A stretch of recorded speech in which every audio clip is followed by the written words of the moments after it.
Hello बच्चों, बहुत सारे स्टूडेंट को ये कंफ्यूजन रहता है कि भैया पेपर स्टार्ट कहाँ से करें, स्टार्टिंग से स्टार्ट करें या फिर एंड से लिखना स्टार्ट करें। क्या एंड से लिखने का कोई एक्स्ट्रा बेनिफिट है, क्या एक्स्ट्रा नंबर मिलते हैं? ये चीज मैं आपको इस वीडियो में बहुत अच्छे से क्लियर कर दूंगा ताकि आपके साथ कोई एक्सपेरिमेंट ना हो, बोर्ड में आप अच्छे नंबर गोल कर सको और बेस्ट तरीके से क्वेश्चन पेपर को अटेम्प्ट करके आ पाओ। तो ये मैंने यहाँ पे ऑलरेडी लिख रखा है कि आपको कौन सा सेक्शन कैसे अटेम्प्ट करना है, लेकिन इस वीडियो में आपको बता दूं कि इस वीडियो को एंड तक जरूर देखना ताकि आपको क्लियर हो जाए कि पेपर को इसी वे में अटेम्प्ट क्यों करना बेस्ट माना जाता है।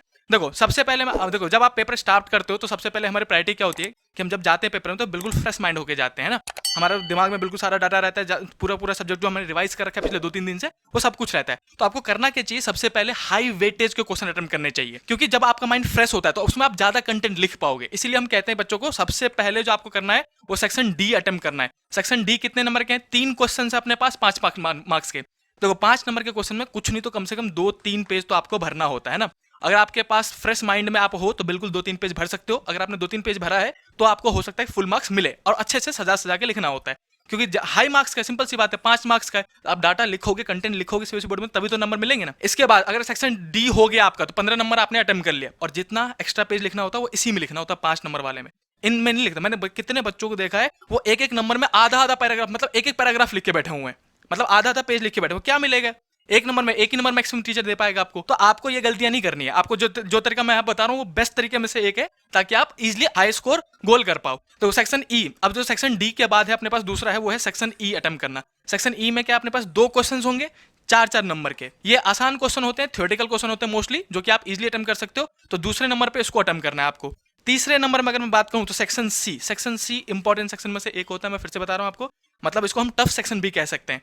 इसमें टोटल 5 क्वेश्चन ही अटेम्प्ट करने हैं, करीब 7 या 8 क्वेश्चन होंगे, 3 में आपको 2 या 3 में आपको और मिल जाएगा, और का ऑप्शन होता है। तो 5 क्वेश्चन अटेम्प्ट करने हैं और 3-3 नंबर का, यानी कि ये सेक्शन भी कितने नंबर का बैठ गया अपने पास? 15 मार्क्स का। तो आपको तीसरे नंबर पे सेक्शन सी अटेम्प्ट करना है। और इन तीनों सेक्शन में मैं शुरू के 3 सेक्शन की बात कर रहा हूं, सेक्शन डी, सेक्शन ई और सेक्शन सी। खास करके सेक्शन डी और ई में आपको भर भर के लिखना है, जितना पेज भर सको सीबीएसई बोर्ड में उतना पेज भर भर के लिखना, क्योंकि सीबीएसई बोर्ड में लिखने के कंटेंट के नंबर है और सीबीएसई बोर्ड में पेज की कोई लिमिट नहीं होती है, जितना मर्जी पेज आप भर सकते हो। उसके बाद आपको अटेम्प्ट करना है सेक्शन बी। अब देखो सेक्शन बी में जो है वो अपने पास टोटल 7 क्वेश्चन है। 7 क्वेश्चन है और 2-2 मार्क्स के। टोटल मार्क्स कितना बैठा अपने पास? 14 मार्क्स। अगर आपने पहले के डी ई सी कर लिया तो उसके बाद करना है बी, और सेक्शन बी में 2 मार्क्स के हैं। 2 मार्क्स मतलब आपको कम से कम आधा पैराग्राफ या फिर एक पैराग्राफ, मैं एवरेज बताऊं तो 6 से 8 लाइन इज द मैक्सिमम। अब मिनिमम 4 लाइन तो आपको लिखनी है, 2 दूनी 4 के हिसाब से मिनिमम 4 लाइन लिखनी है और मैक्सिमम 8 लाइन, उससे ऊपर नहीं लिखना है। 2 मार्क्स का क्वेश्चन है, जितना पूछा जाए उतना कंटेंट देके आंसर निकालना है अपने को, है ना। लास्ट सेक्शन है सेक्शन ए। अब मैं देखो सेक्शन ए को लास्ट में क्यों रखा है मैं आपसे बताता हूँ। सेक्शन ए में अगर आपको याद हो, अगर आपने कुछ सैंपल पेपर अटेम्प्ट कर रखा है तो आपको पता है इसमें 15 एमसीक्यू आएंगे और 3 असर्शन रीजन आने वाले हैं आपके पास। अगर आपके ये शुरू के सेक्शंस नहीं हुए तो लास्ट टाइम पे इसको जल्दबाजी में कर नहीं पाओगे, हबड़ में गलत हो जाएगा। और इसमें क्या है कि अगर आपके पास बिल्कुल कम टाइम बचा है, सेक्शन ए करना है, सेक्शन ए के क्वेश्चन रह गए, तो आप बस ए बी सी डी भी डालते चले जाओगे तब भी आपको नंबर मिलेगा।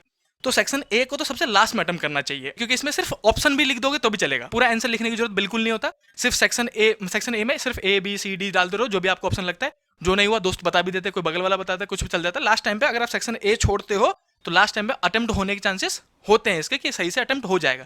लेकिन अगर आपके ऊपर के क्वेश्चन छूट गए तो उसको लास्ट टाइम पे हड़बड़ी में आप लिख नहीं पाओगे, फिर वो क्वेश्चन छूट जाएगा और फिर रह जाएगा रिग्रेट कि भैया हो गया अपना काम। तो अब मैं नेक्स्ट वीडियो में आपको बताऊंगा कौन से 3-4 मिस्टेक होते हैं जो कि हर बच्चा करता है एग्जाम के आंसर शीट लिखने में, ताकि आप वो गलती करके ना हो। अब जल्दी से इस वीडियो को शेयर करो, चैनल को सब्सक्राइब कर देना। मिलते हैं नेक्स्ट वीडियो में, तब तक के लिए बाय बाय।